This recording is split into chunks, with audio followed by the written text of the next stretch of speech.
À quelques jours de la première au Théâtre des Amandiers, Jean-Pierre Vincent répète Les acteurs de bonne foi, une pièce méconnue du célèbre Marivaux.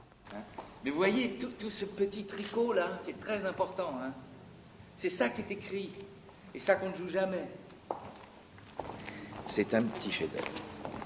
Ça condense beaucoup de choses que Marivaux a appris dans sa vie d'écrivain. Chaque petite réplique est une boule d'énergie où il y a du sens avant, il y a du sens pendant, il y a du sens après. Et c'est surtout aussi pour la fable de cette pièce que je l'ai choisie. Je ne sais, monsieur, pourquoi vous pensez que j'en distingue des jeunes gens qui me font la cour.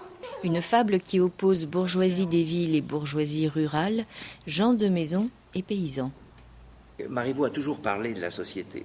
Marivaux a toujours parlé de la lutte des classes. Marivaux a toujours parlé de la lutte des sexes.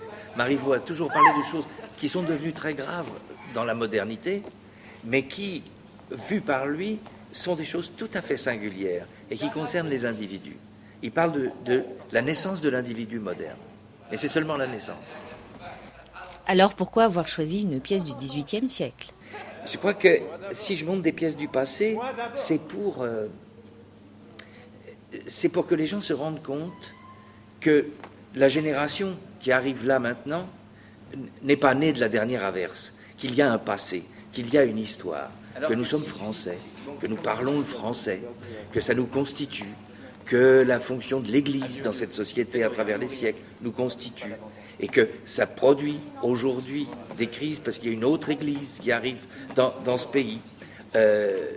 Et comme on n'est plus très sûr de son histoire, on n'est pas bien pour accueillir les gens qui arrivent dans notre pays. Et je pense que vraiment, en connaissant, en étant fort de notre histoire, alors on pourrait être plus accueillant.